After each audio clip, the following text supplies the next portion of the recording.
Bonjour à tous et bienvenue dans ce Morning Bull Live. Nous sommes le 2 décembre 2022 et la journée d'hier aura été principalement dédiée à la digestion du discours de Monsieur Powell et à l'interprétation qu'on veut bien en faire, puisque ça va vraiment être le sujet de la journée d'aujourd'hui spécifiquement.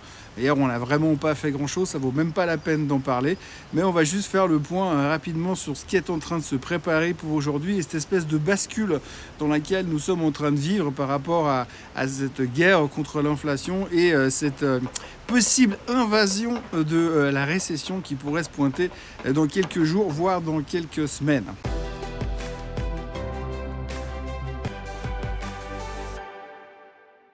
Ce qu'il faudra surtout retenir de ce 2 décembre, c'est qu'il y aura la publication des chiffres de l'emploi. Ça, je vous ai pris la tête depuis le début de la semaine pour vous parler que de ça, ou pratiquement que de ça, on peut le dire. Et on se rend compte aujourd'hui qu'on arrive finalement à la fin de cette semaine et on va devoir en parler pour de vrai et on va avoir peut-être des conséquences. Alors, ce qu'on a retenu jusqu'à maintenant, c'est qu'effectivement, l'inflation semble aller mieux et semble être mieux maîtrisée par la Fed. C'est l'essence même du discours de M. Powell de l'autre jour.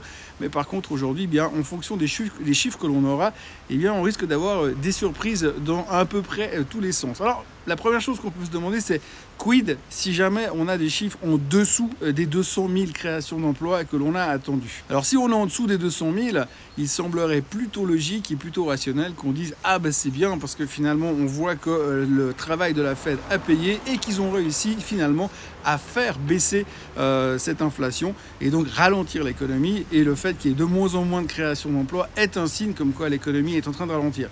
Le seul problème qu'on aura si on a des chiffres en dessous des 200 000, c'est qu'on va aussi se rendre compte du même coup que si l'économie ralentit, c'est qu'à un moment donné, si elle ralentit trop vite, eh bien, on va se retrouver en récession. Alors pour l'instant, on n'en parle pas trop. On en parle un peu, c'est vrai, mais on n'ose pas trop aborder le sujet. On dit que peut-être il y a 55% de chances de tomber en récession l'année prochaine. Mais pour l'instant, on reste quand même assez timide, on va dire, sur la discussion, parce que c'est vrai, on n'en sait rien du tout.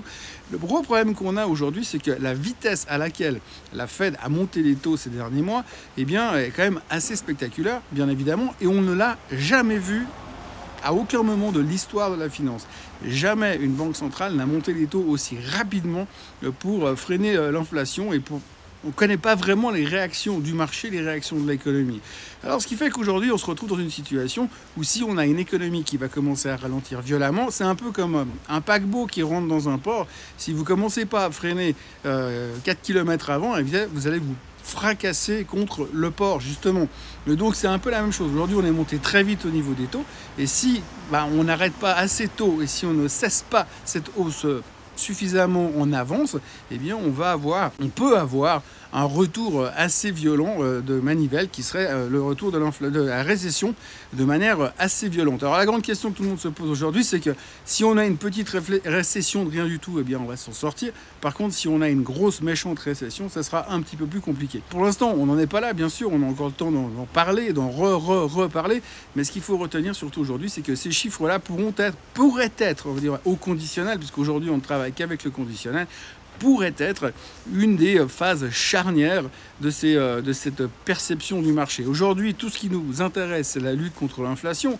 Et on voit l'ennui dans lequel on est aujourd'hui au niveau des marchés. Les marchés sont extrêmement violents, c'est des mouvements indiciels qui sont déclenchés par des algorithmes pour la plupart. Il n'y a plus vraiment de réflexion, on ne parle plus de stock picking depuis qu'on a fini la période des résultats. Les gens s'intéressent de moins en moins au marché financier parce que ça devient beaucoup trop technique, macroéconomique, etc., etc. Ce qui fait que du coup, on a un marché qui est un peu désintéressé, mais qui est violent. Et donc aujourd'hui, on s'intéresse principalement à l'inflation et au fait qu'on arrive à la ralentir. Ça, on a plus ou moins des preuves qui commencent à tomber. On notera encore hier les chiffres du PCE qui ont été publiés. Et ces chiffres du PCE montrent effectivement que ça ralentit gentiment. Par contre, le target que la Fed se fixe sur le PCE n'est encore de loin pas atteint. Et donc, c'est un peu le même problème que sur le CPI, puisque le CPI, on veut voir un CPI en dessous des 3% et on est quand même encore qu'à 7,7%. Même s'il est probable que dans 10 jours, ce sera beaucoup plus bas. Sauf que maintenant, eh bien, on va devoir prendre conscience à un moment donné que est-ce qu'on a été trop vite ou est-ce qu'on est juste au bon endroit? Et ça, c'est la grande question que tout le monde se pose. Si vous lisez un peu en détail à la presse financière, eh bien, vous avez toutes les voix qui sont dans la nature. Et beaucoup de gens commencent à dire également que le discours de Powell de mercredi a été interprété un peu comme ça nous arrangeait, puisque oui, effectivement, il va arrêter de monter les taux aussi violemment, mais il va quand même continuer à les monter. Et puis surtout, il n'a à aucun moment cité la possibilité de voir une baisse des taux et qu'on devrait donc conserver ces taux relativement élevés encore pendant un bon moment. Donc, je reprends l'idée de mon paquebot de tout à l'heure. Si le paquebot vous dit ok, ben on était à 25 nœuds, on le descend à 15, si vous restez à 15 nœuds, il va quand même se fracasser. Il y a un moment donné, il faut réduire. Et donc c'est un petit peu cette zone-là qu'on doit trouver. Donc les chiffres de l'emploi pourrait, et je dis bien pourrait être un des juges de paix à ce sujet dans les heures qui viennent. Comme il n'y a pas grand chose à dire, il faudrait aussi faire une petite réflexion, une petite introspection au sujet des marchés et de l'immobilier. Alors aux États-Unis, c'est un peu différent que chez nous, mais si on prend le cas des États-Unis, il y a des choses qui commencent à bugger un peu dans tous les coins. Il y a un exemple assez typique qui a été publié dans la presse aujourd'hui, une annonce. BlackRock a annoncé que dorénavant, les gens qui avaient des fonds immobiliers chez eux seraient limités dans la possibilité de les revendre. Ça veut dire quoi? Ça veut dire simplement qu'ils ont des fonds immobiliers investis dans l'immobilier et qu'aujourd'hui, ils ont un rush de clients qui sont en train de sortir. Pas aussi violent que le rush de ceux qui ont voulu sortir de FTX il y a quelques semaines, mais un rush quand même, ce qui veut dire que les gens sont en train de se tirer des fonds immobiliers parce qu'ils ont peur qu'il y ait un ralentissement immobilier. Et ce ralentissement immobilier, il est réel, il existe sincèrement, et on peut le comprendre assez facilement parce qu'effectivement, en quelques mois, les taux hypothécaires américains à 30 ans sont passés de 2,3% à plus de 7%. Forcément, ça fait mal. Et ce matin, il y avait un article assez intéressant sur le site MarketWatch qui racontait l'histoire d'une famille qui a acheté une maison il y a 2 ans pour 240 000 $. Ok, rien à voir avec les prix de la ville de Genève, mais il y a 2 ans, ils ont acheté une maison à 240 000 $. Et puis ils ont eu des enfants entre deux, donc ils ont voulu acheter plus grand. Ils ont dû revendre leur maison en perdant 15 000 $ sur la vente de la maison parce qu'entre deux, le marché a ralenti. Et puis quand ils ont voulu acheter la nouvelle, ils l'ont payé effectivement un tout petit peu moins cher que ce qu'ils auraient payé ça l'année précédente. Mais par contre, ils ont un taux hypothécaire qui a triplé en l'espace de quelques mois. Donc je vous laisse faire le calcul. Si vous augmentez la taille de votre maison, que vous la payez plus cher, mais qu'en plus vous triplez votre taux hypothécaire, forcément, il y a des conséquences qui vont venir à long terme. Et donc, on sent quand même qu'il y a quand même des choses qui sont en train de se craquer aux États-Unis. Et quand on sait l'importance du marché immobilier pour l'Américain moyen et dans sa valorisation de sa fortune personnelle, puisqu'aux États-Unis, on peut taper dans le capital de l'immobilier pour aller s'acheter une voiture, une Tesla électrique au hasard, eh bien forcément, ça devient quand même un tout petit peu un gros danger parce que ralentissement plus ralentissement égale et oui, récession. Nous sommes donc au début du mois de décembre. Tout à l'heure, à 14h30, il y aura la publication des non-farm payrolls. On attend 200 000 créations d'emplois et un taux de chômage à 3,7%. À partir de là, on pourra commencer à essayer de tirer des conclusions à la suite des événements. Mais ce qui sera intéressant, c'est pas tant les chiffres en eux-mêmes, c'est l'interprétation qu'on va en faire. Évidemment, si ça sort 100 000 à côté, en dessus, là, on va se dire « Ah bah non, l'économie ne ralentit pas, donc ils vont continuer à monter les taux, c'est une horreur. » Par contre, si ça sort beaucoup en dessous, le risque, c'est qu'à un moment donné, on va commencer à se concentrer beaucoup plus sur le mot récession que sur le mot inflation. Pour le reste, on notera quand même au passage que l'or est repassé au-dessus des 1800 $ à cause de la faiblesse relative du dollar actuel, que le pétrole est remonté en direction des 81 $ et que les Européens vont mettre en place leur cap sur le pétrole russe, donc ça devrait aussi pousser le pétrole à la hausse. Je rappelle pour la petite histoire que quand le pétrole monte trop vite, trop fort, ça se ressent surtout au niveau de la consommation, ça se ressent surtout au niveau de l'inflation.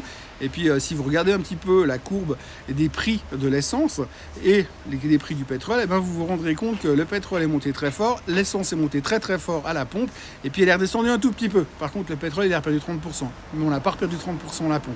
Donc du coup, cette inflation qui est créée artificiellement au niveau de la distribution du pétrole un peu partout dans le monde, eh bien, crée aussi une inflation latente qui est persistante et qui est difficile de la faire baisser parce que les stations-service et les vendeurs de pétrole, eux, ne sont pas forcément en train de répercuter les mêmes mouvements dans le même sens tout le temps.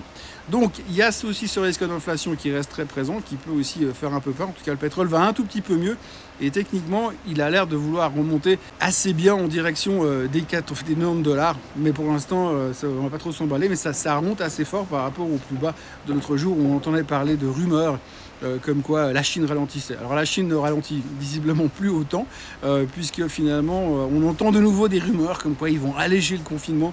C'est vrai que tout le monde est dans la rue, ils en ont un tout petit peu marre. Donc il y a aussi des rumeurs qui laisseraient penser que la Chine pourrait se rouvrir au monde. Alors ça, c'est pas encore gagné, parce que je rappelle juste que c'est la 6e fois qu'on entend ce genre de choses et que pour l'instant rien ne s'est passé. En tout cas rien du point de vue officiel. Voilà ce qu'on pouvait raconter en ce vendredi matin, vendredi 2 décembre 2022. Il me reste à vous recommander de vous abonner à la chaîne Suisse Côte en français pour avoir accès à d'autres vidéos comme celle-ci tous les jours, tous les matins. N'oubliez pas de liker celle-ci ou pas. Et puis n'oubliez pas de revenir lundi matin pour un nouveau Morning Bull live. Mis à part ça, il y aura aussi le Swiss Bliss qui sera publié dans la journée.